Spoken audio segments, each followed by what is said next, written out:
광고 시간에 말씀을 드린 것처럼 오늘 가정주일로 지킵니다. 원래 가정주일이라는 말은 총회적으로 따로 정해놓은 날이 있지는 않습니다. 보통 우리 5월을 가정의 달로 해서 가정을 세우는 일에 말씀을 집중을 하고 있는데요. 어린이주일, 어버이주일, 교사주일, 부부주일 이렇게 보통 이제 4주가 있기 때문에 이렇게 하고 마감이 되는데 어떤 경우에는 5주가 되기도 하죠. 올해가 그 5주가 있는 해입니다.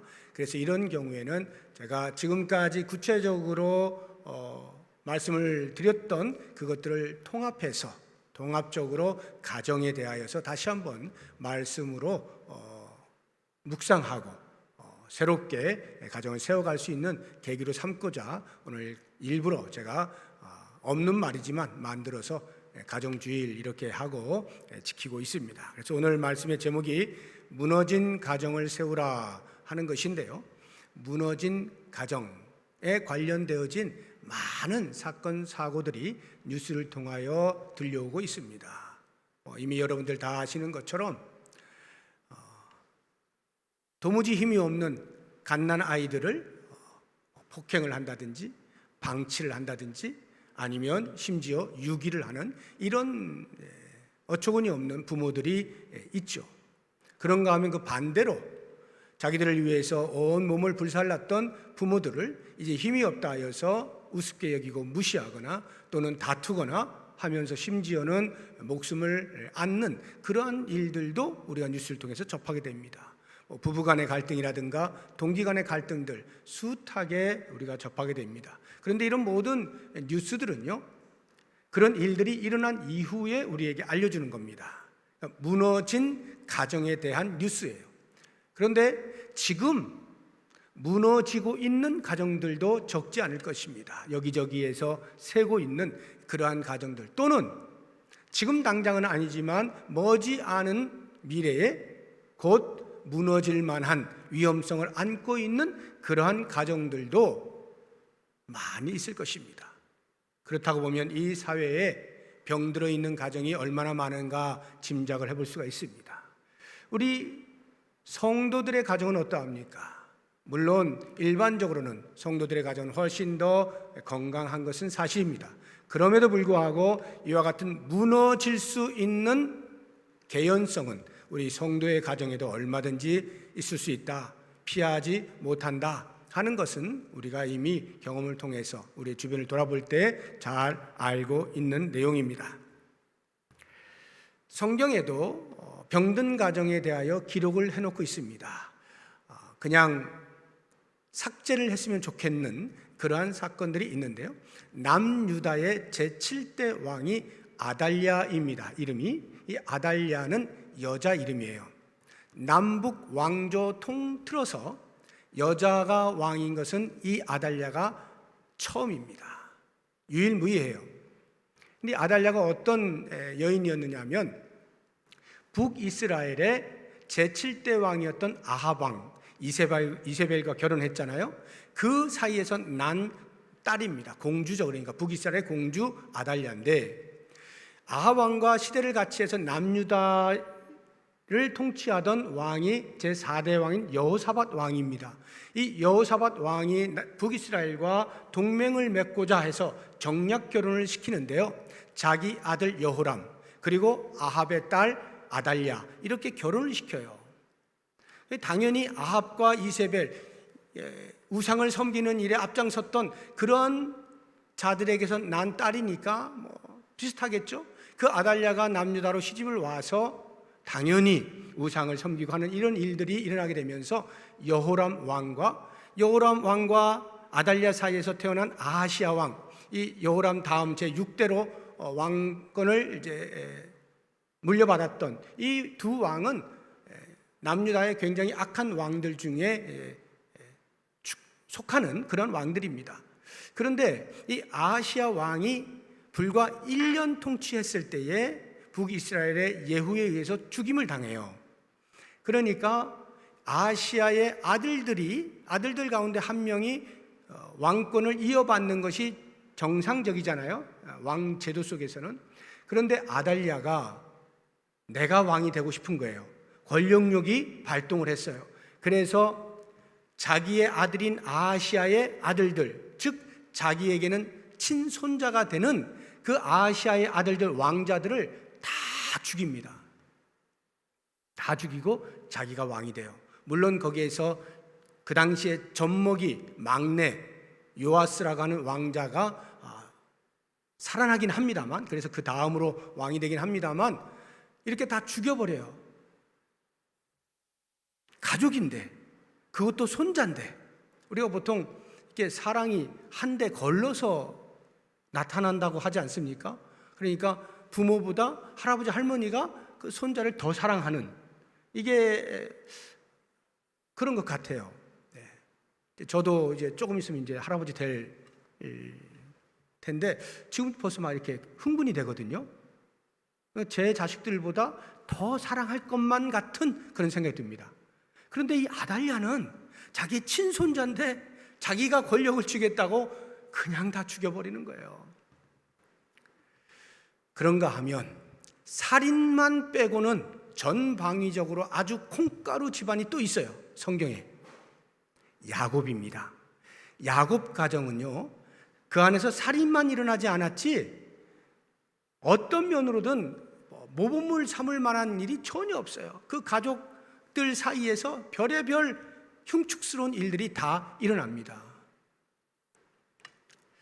그래서 이런 무너져버린 야곱의 가정을 오늘 우리가 같이 한번 살펴보려고 하는데, 무너진 가정을 살피려고 하는 것이 아니라 그럼에도 불구하고 그 무너진 가정에서 누군가에 의해서 다시 세워지고 있는 그 가정, 그것이 오늘 본문에 나타나고 있는 요셉을 통해서 무너진 야곱의 가정이 세움을 받았다 하는 것을 우리가 생각을 해보려고 하는 것입니다. 그러면 먼저 야곱의 가정이 어떤 면에서 무너져 있는가, 과연 어떤 것을 보고 무너졌다라고 말할 수 있는가 하는 몇 가지 증거들을 말씀을 드리면, 야곱에게는 4명의 아내가 있었습니다.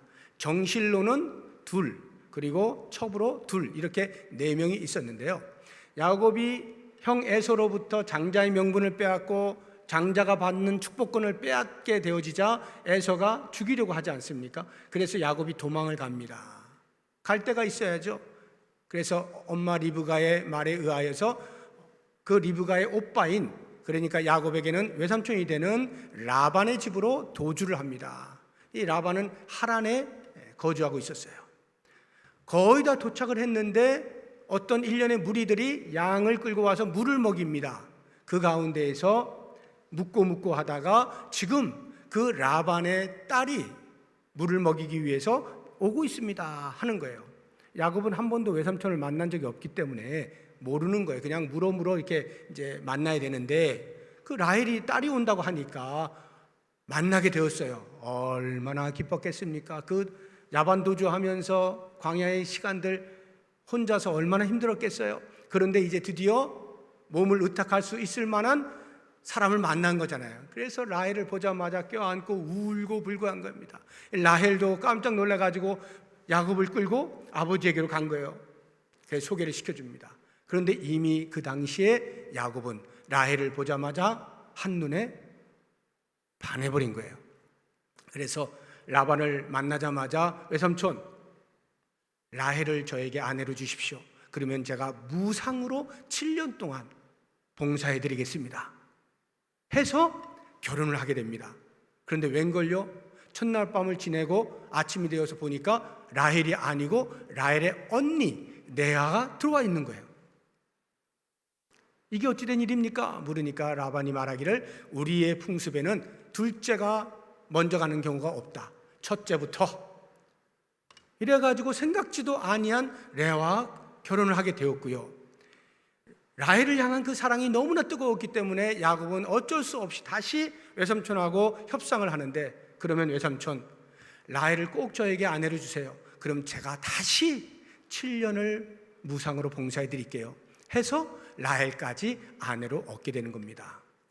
이렇게 하다 보니까 자연스럽게 야곱의 눈에는 라헬이 너무나 예뻐 보였겠죠? 사랑스럽겠죠? 레아는 반면에 그 어떤 외모와 이런 것과 상관없이, 성품과 상관없이 이미 되어진 일에서 라반에 의해서 속아서 아내로 얻게 된 사람 아닙니까? 그러니까 관심이 없는 거예요. 괘씸하기도 하고요.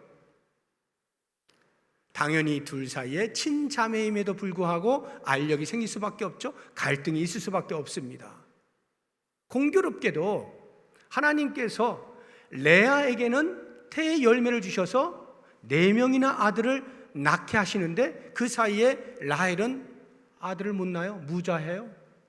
그래서 레아는 남편으로부터 사랑을 받지 못하는 대신 아들을 낳아준 명분을 가지게 되었고, 라헬은 아들을 낳는 명분은 없으나 자기 남편인 자기만을 끔찍히 사랑한다고 하는 실리를 가지고 있어서 명분과 실리의 대결이 끊임없이 충돌을 하게 된 거예요.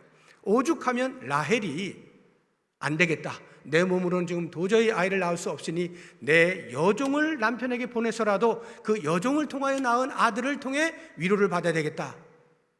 당시 종은 다 소유잖아요. 종이 아들을 낳으면 그 아들도 자기 소유가 되는 거예요. 그래서 자기의 여종인 빌하를 보냅니다. 그래서 아들 둘을 낳아요. 그 상황을 지켜본 레아가 가만히 있지 않습니다. 이런 하고는 나도 그러면 내 여종을 보낼 거야 하고는 자기의 여종 실바를 또 야곱에게 보내서 아내 삼게 하고 2 아들을 또 얻습니다. 이 정도로 서로 티격태격하면서 누가 야곱의 사랑을 더 많이 차지할 수 있을 것이냐, 이런 것을 계속 싸우는 거예요.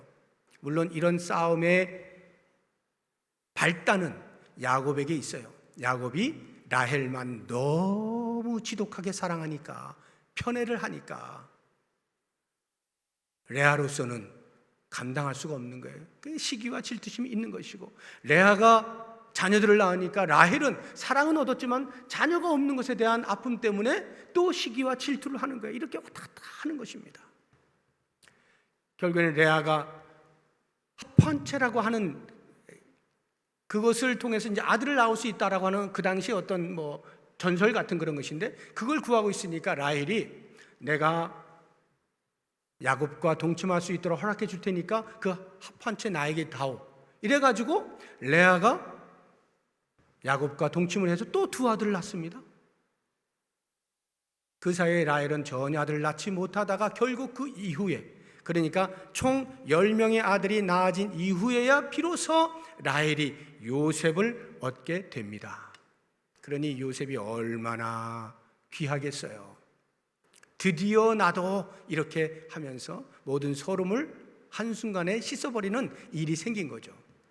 근데 문제는 야곱이 그 요셉만을 다른 형제들보다 더 사랑했다고 하는 데 있는 거예요.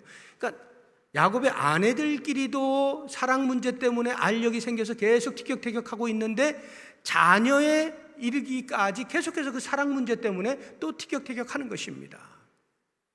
야곱이 느지막이 요셉을 얻었기 때문에 더 사랑하였다고 성경은 말하고 있어요. 한번 보겠습니다. 37장 3절인데요. 요셉은 노년에 얻은 아들이므로 이스라엘이 여러 아들들보다, 이스라엘은 야곱입니다, 그를 더 사랑함으로 그를 위하여 채색옷을 지어 입혔다. 속으로만 생각하고 좀 다른 형제들 몰래 이렇게 조금 더 예뻐한다거나 이 정도 하면 되잖아요. 아버지가 좀 머리가 있다고 하면 말이죠. 그런데 야곱은 그렇게 하질 않아요. 대놓고 드러내놓고 다른 형제들은 무시하고 요셉에게 집중하여서 사랑을 쏟아붓는 거예요. 역시 이 편애로 인하여서 그 가정은 무너집니다. 그 형들이 요셉을 가만두겠습니까? 혼자 사랑을 독차지하니까 당연히 미워하겠죠? 시기와 질투가 발생하겠죠?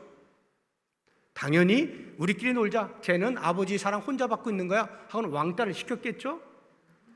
그러다가 결국에는 그들이 양을 치러 멀리 나가 있는 사이에 아버지가 요셉을 시켜서 야, 형들에게 한번 가봐. 갔습니다. 도단이라고 하는 집에서부터 굉장히 먼 곳에 가 있는데 거기서 만났어요. 멀리서 요셉이 오는 것을 본 형제들이 한 말이, 야, 저 꿈꾸는 자가 온다, 죽이자, 이렇게 된 거예요. 전부 다 이제 오면 어떻게 죽일까 궁리하고 있는데 그 중에 제일 큰 장남이 루벤이, 야, 어떻게 우리 손에 피를 묻히냐, 죽이면 안 돼, 죽이지 마. 이렇게 해서 옆에 있던 구덩이에다가 던져 놓았습니다. 루벤이 잠시 자리를 뜬 사이에 그쪽으로 애굽으로 가는 이스마엘 상인들의 그 행렬이 있었습니다. 유다가 이야기합니다. 야, 우리 손에 피를 묻힐 수는 없고 그냥 팔아넘기자. 이래가지고 은 20냥을 받고 팔아넘겨버립니다. 인신매매가 일어났다 이 말이에요. 같은 가정 안에서, 동기들 사이에서, 형제들 사이에서 인신매매가 일어난 거예요. 그리고는 그 형들이 이제 아버지에게 가서 뭔가를 이야기를 해야 되잖아요. 그러니까 채색 옷을 벗겨가지고 거기다가 순념소를 죽여서 피를 발라버립니다. 그리고 아버지에게 가져가서 아버지, 이거 요셉 옷 아닐까요? 능청맞게 그렇게 합니다. 야곱은 보자마자 아, 맹수에게 물려 죽었구나 이렇게 생각해서 시름시름 앓습니다. 저는 그 상황을 보면서 이 야곱의 형들이 아버지를 속였다고 하는 이 부분에 대해서 굉장히 속으로 쾌재를 불렀을 것 같아요. 왜냐하면 알터니가 빠졌잖아요. 눈에 가시 같은 것이 빠져버렸잖아요. 요셉이 이제 더 이상 안 보여요. 자기들이 얼마나 머리를 잘 써가지고 아버지까지 속여가면서 이렇게 알터니를 쑥 빼버렸으니 와, 속으로 기분이 좋았을 거예요. 야곱의 가정이 지금 그 모양이라는 거예요. 요셉은요, 요셉은 착하디 착한데 일방적으로 형들에게 당했을까요? 아닙니다. 요셉도 별로 다르지가 않아요. 요셉은 어렸을 때부터 아버지의 사랑을 독차지했어요. 그러니까 그는 점점 장성하면서 그 팔려가기까지 17년, 17살이었는데 그때까지 아마도 자기밖에 몰랐을 거예요. 모든 사람이 다 자기에게 집중되어 있거든요. 생각하는 것이 전부 자기 중심적으로 생각할 수밖에 없어요. 그러니까 자기 형들이 무엇을 잘못했을 때 주저하지 않고 아버지에게 가서 고자질을 합니다. 우리 37장 2절 보겠습니다. 야곱의 족보는 이러하니라. 요셉이 17세의 소년으로서 그의 형들과 함께 양을 칠 때 그의 아버지의 아내들 빌하와 실바의 아들들과 더불어 함께 있었더니 그가 그들의 잘못을 아버지에게 말하더라. 이 형제들의 잘못을 바로 가서 고자질을 할 만큼 다른 사람을 생각하지 않는 거예요. 그냥 자기 마음에 드는 대로, 생각이 드는 대로 그냥 행동을 하는 겁니다. 그래서 꿈을 요셉이 꾸잖아요. 두 번을 꾸는데 한 번은 볏집단이 자기의 볏집에 다 절을 한다는 게 그게 형들의 볏집단이란 말이죠. 그거를 그냥 이야기하는 거예요, 형들에게. 두 번째 꾼 꿈은 해와 달과 11별이 자기에게 절하더라는 거예요. 아버지와 형제들 다 있는 데서 그 이야기를 하는 거예요. 요셉은 그 말을 듣는 사람들이 어떠한 감정이 될 것인지 전혀 신경 쓰지 않습니다. 그냥 모든 세상이 자기를 중심으로 돌아가는 줄만 아는 거예요. 그래서 그냥 거침없이 이야기를 할 만큼 철부지 요셉이었어요. 그러니 그 집안에 무슨 형제가 있고 부모 자식 간에 무슨 정이 있겠어요. 요셉의 형들이 아버지에 대해서 어떤 감정을 가지고 있었을까요? 자기 엄마를 다 무시하잖아요. 기분이 얼마나 나빴겠어요? 아니, 우리 아버지는 말이야, 저 라헬, 저 작은 엄마만 사랑하고 우리 엄마는 거들떠보지도 않고 이렇게 마음이 상해 있을 거 아니에요. 그러니 이런 요셉에게 대하여서 모든 걸 다 쏟아낼 만큼 이 집안이 무너져 있는 거예요. 특히나 장남인 루벤이 결정적인 실수를 하게 되는데 그래도 비록 첩일망정 아버지의 아내인데 빌하와 동침을 해버립니다. 우리 35장 보겠습니다. 22절인데요. 이스라엘이 그 땅에 거주할 때 르우벤이 가서 그 아버지의 첩 빌하와 동침하매, 그 다음이 더 중요해요. 이스라엘이 야곱을 말하는 거예요. 야곱이 이를 들었더라. 이와 같은 상황을 접수했다 이 말이에요. 그런데 그 다음 말이 없어요. 보통 어떻게 해야 됩니까? 이런 일이 벌어지면 르우벤 불러다가 나무떼기가 부러지나 종아리가 부러지나 때려야 될 거 아니에요. 있을 수 없는 일을 저질렀잖아요. 그러면 분명히 어떤 제재를 가해야 되는데 그런 말이 전혀 없어요. 그냥 놔뒀다 이 말이에요. 왜? 무너졌어요. 가정이 무너지니까 질서가 없는 거예요. 이렇게 하든 저렇게 하든 그냥 각자 가는 거예요. 이런 야곱의 가정, 완전 콩가루 집안. 그런데 여기에 요셉이라고 하는 한 인물을 통해서 오늘 본문을 보니까 새롭게 세워지는 것을 볼 수가 있는 것입니다. 요셉이 애굽의 총리가 되어서 이스라엘에 살고 있는 야곱과 그 모든 가족들, 친족들을 다 초청을 합니다. 그래서 애굽의 고센 땅이라고 하는 곳에 정착을 시켜줍니다. 10수년이 흘렀어요. 그런데 어느 날 아버지가 이제 죽게 되었습니다.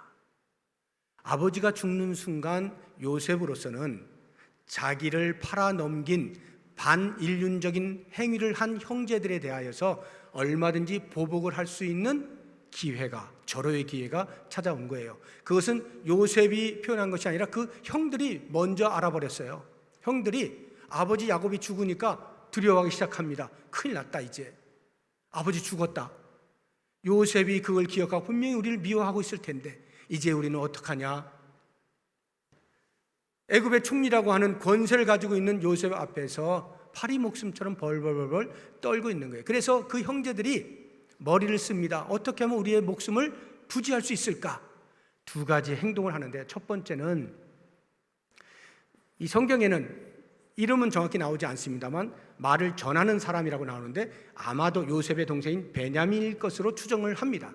형제들이 베냐민을 시켜서 야, 베냐민아, 너 요셉에게 가가지고 아버지가 돌아가실 때 유언으로 남긴 말씀이 이런 것입니다 하고 꼭 전달을 해라 하고는 그 말을 전하게 하는데, 내용이 뭐냐? 요셉아, 내가 비록 죽더라도 네 형들 더 이상 미워하지 마. 네 형들 아무리 악한 짓을 너에게 했다 할지라도 다 용서해 주렴. 이렇게 유언을 했다라고, 실제로 했는지 안 했는지 모르겠어요. 그런데 그것을 베냐민의 입에 넣어서 전달을 하게 합니다. 그 말을 들은 요셉이 펑펑 웁니다. 베냐민이 형, 요셉이 그 이야기를 듣더니 막 울어. 그러니까 형제들이요, 이때다 싶어가지고 전부 우르르 몰려갑니다. 그리고는 요셉 앞에 바짝 엎드립니다. 요셉이여, 우리가 당신의 종이 되겠습니다. 이 말의 의미는 살려만 주세요. 이렇게 바짝 엎드린 거예요. 요셉의 마음이 어느 정도 누그러졌다라고 하는 판단이 드는 순간에 기회를 놓치지 않냐고 바로 가서 목숨을 부지하기 위하여서 매달리는 모습을 볼 수가 있어요. 여기 당신의 종이 되겠다고 하는 말은 실제로 뭐 노예로 살겠다 이런 의미라기보다는 당신의 처분대로 맡깁니다 이런 뜻이죠. 바짝 엎드려서 살려만 주세요. 살려만 주세요. 이러한 때에 만약 제가 가정을 해보았어요. 만약에 요셉이 형들의 생각대로 보복을 하였다면 어떻게 되었을까? 여러분도 한번 상상해 보세요. 애굽의 총리라고 하는 그 권세를 가지고 형들을 보복을 했다. 그럼 어떻게 됐을까요? 그 야곱의 가정은 그것으로 끝나는 거예요. 무너진 가정의 끝을 보는 것이 보복입니다. 그러면 더 이상 회생이 불가능한 거죠. 그 가정은 끝난 거예요. 풍지박산이 돼버린 거예요. 그런데 요셉이 그렇게 하질 않아요. 여기에서 대반전이 일어나게 되어지는데, 형들의 그와 같은 말을 듣더니 요셉이 간곡한 말로 그들을 오히려 위로하는 모습을 볼 수가 있습니다. 21절 뒷부분을 보세요. 그들을 간곡한 말로 위로하였더라 이렇게 돼 있죠. 다시 말하면 화목을 계속하여 도모했다라는 말인데, 그러면 어떻게 위로했고 어떻게 화목을 도모하였느냐, 그 말씀을 보게 되면 세 가지로 우리가 찾아볼 수가 있어요. 그 첫 번째는 형들에 대하여 배려를 하는 겁니다. 19절 앞부분을 보시면 요셉이 그들에게 이르되 두려워하지 마소서 이렇게 돼 있죠. 21절도 보세요. 앞부분을 보면 당신들은 두려워하지 마소서. 지금 형들이 두려워하고 있다는 것을 요셉이 알고 있는 거예요. 생각해 보세요. 그 17살의 그 어린 나이, 그 이전의 나이, 그때에는 자기밖에 몰랐고 자기 중심적으로 모든 것을 바라보았기 때문에 형들이 잘못하면 바로 가서 고자질 하고요, 꿈 이야기를 하는데도 아무런 거리낌 없이 저들이 무슨 생각을 하는지 어떻게 반응하는지 관심도 갖지 않고 그냥 떠벌렸던 그 요셉, 배려가 무엇인지 전혀 모르는 이 요셉, 그런데 말이죠, 지금은 그 형제들이 지금 이 상황에서 얼마나 두려움에 벌벌 떨고 있을까를 보고 있는 거예요. 배려하는 거예요. 놀라운 변화가 일어난 것이죠. 자기 중심적인 사고에서 완전히 벗어나 있는 요셉을 볼 수가 있어요. 뿐만 아니라 그 형제들에 대하여 용서하는 모습이 나오는데 19절 뒷부분부터 20절까지 보게 되면 내가 하나님을 대신하리이까 당신들은 나를 해하려 하였으나 하나님은 그것을 선으로 바꾸사 오늘과 같이 많은 백성의 생명을 구원하게 하시려 하셨습니다 해서 요 말 속에 요셉이 형들이여 걱정하지 마세요, 제가 용서해 드릴게요, 이런 표현은 없어요. 그러나 하나님의 섭리에 대하여 이야기함으로써 내가 당신들을 용서하고 말고 할 것도 없습니다, 알고 보았더니 다 하나님께서 하신 일이었습니다, 이렇게 이야기를 하는 거예요. 내가 어떻게 하나님을 대신합니까? 나는 당신들에 대해서 어떠한 보복도 심판도 할 수 없어요. 진정한 심판자는 여호와 하나님뿐이시고요, 하나님께서는 그와 같은 반인륜적인 행위를 통해서라도 더 큰 그림을 그리시고 계속해서 일하고 계셨습니다. 나는 그것을 지금 보게 되었기 때문에 더 이상 당신들에 대하여 분노의 마음이 없습니다. 용서하고 말 것도 없습니다. 이 모든 되어진 일이 다 하나님의 섭리 안에서 진행되어져 온 것이었습니다 라고 말함으로써 그 형들의 마음을 편안하게 만들어주는 거예요. 그리고는 결정적으로 마지막 부분에서 내가 형들과 형들의 자녀들, 가족들 다 책임질게요, 먹여 살릴게요, 생계를 책임질게요, 이렇게 이야기하죠. 21절 보세요. 중간 부분에 내가 당신들과 당신들의 자녀를 기르리이다. 이 기른다는 말이 생계를 책임져 주겠다라고 하는 이런 말인 것이죠. 우리가 흔히 노블레스 오블리주라고 하는 말을 쓰잖아요. 도덕적 책임을 이야기하는 거예요. 가진 자들의 도덕적 책임, 가진 자들은 갖지 못한 자들에 대하여 도덕적인 책임을 진다라고 하는 것인데, 이 요셉이 지금 그 가정 안에서 그와 같은 모습을 보이고 있는 거예요. 자기는 애굽의 총리잖아요. 다 가진 자잖아요. 그런데 형들은 그렇지가 않죠. 그러니까 가진 자로서 내가 당신들을 책임질게요, 이렇게 하고 있는 거예요. 놀라운 변화 아닙니까? 이것은 사도 바울이 이야기하고 있는 선으로 악을 이기는 모습이에요. 우리 로마 12장 21절 한번 보겠습니다. 악에게 지지 말고 선으로 악을 이겨라. 선으로 악을 이겨라. 악을 악으로 갚지 말고 선으로 오히려 이겨라. 요셉이 지금 그것을 하고 있는 거예요. 그 형들과 형들의 가정 전체를 책임지겠다라고 하는 섬김을 통하여서, 그 선함을 통하여서 악을 행하였던 저들을 오히려 부끄럽게 하고 그 악이 다시는 발생하지 아니하도록 그 악을 이기는 그러한 모습을 보게 되는 것입니다. 요셉 한 사람으로 인하여서 무너져버린 가정이 다시 세움을 받고 있는 모습이죠. 그러면 과연 어떻게 해서 요셉이 그 철부지 소년에서 이렇게 성숙한 인격을 가진 자로 바뀔 수 있었을까 궁금하지 않습니까? 거기에는 13년여의 고난의 기간이 있었기 때문에 가능한 것입니다. 고난 이후에 순같이 나올 것이라고 하는 욥의 고백처럼 말이죠. 우리 욥기서 한번 보겠습니다. 23장 10절입니다. 그러나 내가 가는 길을 그가 아시나니 그가 나를 단련하신 후에는 내가 순금같이 되어 나오리라. 요셉이 고난을 많이 받았어요. 형들에 의해서 노예로 팔려갔잖아요. 얼마나 황당한 일입니까? 그리고 17살의 나이에 끌려갔으니 아무도 아는 사람 없고 저 이방 땅으로 끌려가고 있는데 얼마나 두려웠을 거예요. 공포심에 질렸겠죠. 그러면서 또 한편으로는 형들에 대하여 분노를 금치 못하는 거죠. 어떻게 아무리 나를 미워한다고 해서 형제가 형제를 팔아먹을 수가 있는가? 분노가 극에 달했겠죠. 그러한 고난의 시간을 겪습니다. 그럼에도 불구하고 여호와 하나님께서 요셉과 함께 하심으로 형통하게 하셨더라 하면서 이 요셉이 보디발의 집에 팔려 들어갔는데 얼마나 열심히 일을 했는지 보디발이 가정 총무를 세웁니다. 내 아내 외에는 너에게 모든 것을 맡기겠다. 그런데 거기에서 또다시 시련이 찾아오죠. 보디발의 아내가 계속 청년 요셉을 유혹하는 겁니다. 나는 결코 하나님 앞에서 범죄할 수 없고 내 주인이 명한 바를 어길 수가 없습니다 하고 그 자리를 박차고 나오니까 오히려 보디발의 아내를 통해서 감옥에 들어가게 되어지는 억울한 일을 겪지 않습니까? 하나님 앞에서 잘 살고 자신을 지켰더니 오히려 그 결과가 감옥살이에요. 억울하잖아요. 원통하잖아요. 하나님 이게 뭡니까? 할 만하잖아요.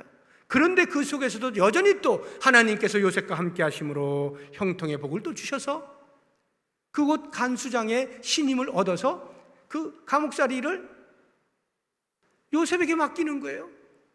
그러면서 그때 두 사람이 들어오게 됐는데 그 중에 한 사람인 술 맡은 관원장의 꿈을 잘 해석해 주어서 당신은 복직할 것입니다. 복직을 하게 되면 꿈을 해석해 준 나를 잊지 말고 내가 지금 억울하게 지금 들어와 있으니 이것을 어떻게든지 좀 해결을 해 주세요. 부탁을 하죠. 그런데 감옥에서 나와서 복직을 한 그 술 맡은 관원장이 까마득하게 잊어버립니다. 바로가 꿈을 꾸어서 이 꿈을 해석할 사람이 누구냐라고 해서 요셉을 찾기 직전까지 약 2년여 동안에 까마득히 잊어버려요. 요셉이 감옥에 앉아가지고 얼마나 서러웠을 거예요. 기껏 잘해주고 그래 약속까지 받아냈는데 아무런 반응이 없으니 배반감이 들지 않았겠어요. 이러한 고난들이 13년여 동안에 계속해서 요셉에게 찾아온 거예요. 그런데 어떤 사람은 그런 고난으로 인하여서 좌절하고 절망해서 끝이 나는 사람이 있는가 하면 요셉과 같은 사람은 오히려 하나님이 그와 함께 하심으로 형통의 복을 얻어서 고난 가운데서도 계속해서 성숙을 향하여 나아갈 수가 있게 되었다 하는 것입니다. 점점 더 하나님을 알아가게 되는 복을 얻게 된 거예요. 그래서 욥이 고백하는 것처럼 요셉도 아마 이러한 상태가 되었을 거예요. 욥기서 42장 5절 보겠습니다. 내가 주께 대하여 귀로 듣기만 하였사오나 이제는 눈으로 주를 배움나이다. 하나님을 아주 친밀하게 경험하게 된 거예요. 그리고 계속해서 교제의 깊이를 더해가게 된 것이죠. 그러면 자연스럽게 어떻게 될까요? 우리가 하나님을 닮아가면 닮아갈수록 하나님의 성품에 걸맞은 모습으로 바뀌어가지 않겠어요? 철부지였던 요셉이 고난의 시간들을 통하여 오히려 나온 것은 환골탈태예요. 완전히 육체의 껍데기를 벗어버리고 우리 하나님의 성품을 담는 훌륭한 인격자로 성장을 한 것입니다.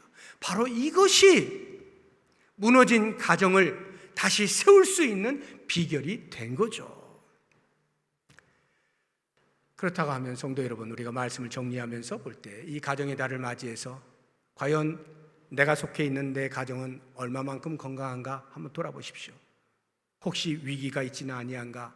혹시 무너질 어떤 조짐이 보이지는 아니한가? 잘 살펴보십시오.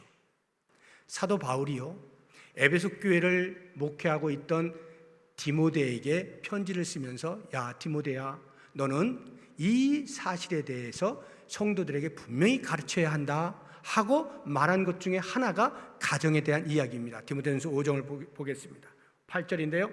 누구든지 자기 친족 특히 자기 가족을 돌보지 아니하면 믿음을 배반한 자요 불신자보다 더 악한 자라고 성도들에게 가르쳐라, 이렇게 한 거예요.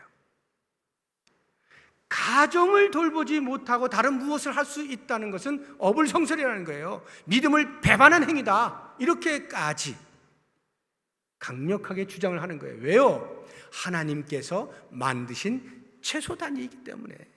그 채소단위인 가정조차 제대로 꾸리지 못하는데 그보다 좀 더 큰 공동체로서의 교회에서 뭘 어떻게 하겠다는 거냐, 이 말이죠.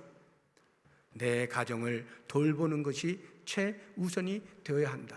그러면 누가 이 가정을 세워갈 수 있겠어요?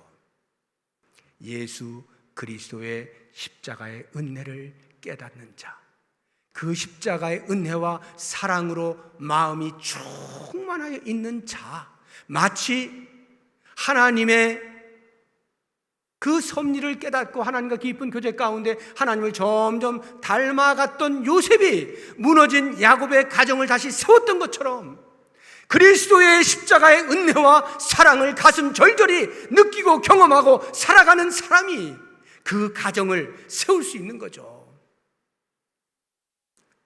그렇게 되어질 때 우리의 눈으로 볼 때는 현실적으로 이 가정이 무너져 있거나 무너져 가고 있거나 아니면 무너질 위기 가운데 놓여 있다 할지라도 그 한 사람으로 인하여서 다시 일으켜 세움을 받을 수 있다는 것이 오늘 이 요셉을 통하여 우리가 보게 되어지는 거예요. 모쪼록 사랑하는 성도 여러분, 우리 가족 위험한 가운데 있습니까?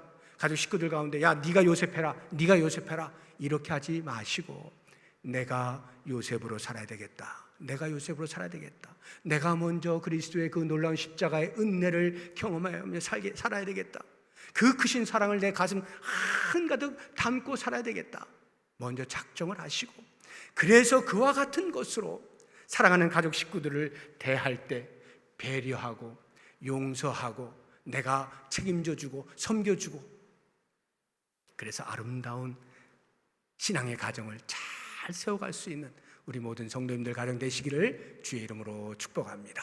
기도하겠습니다.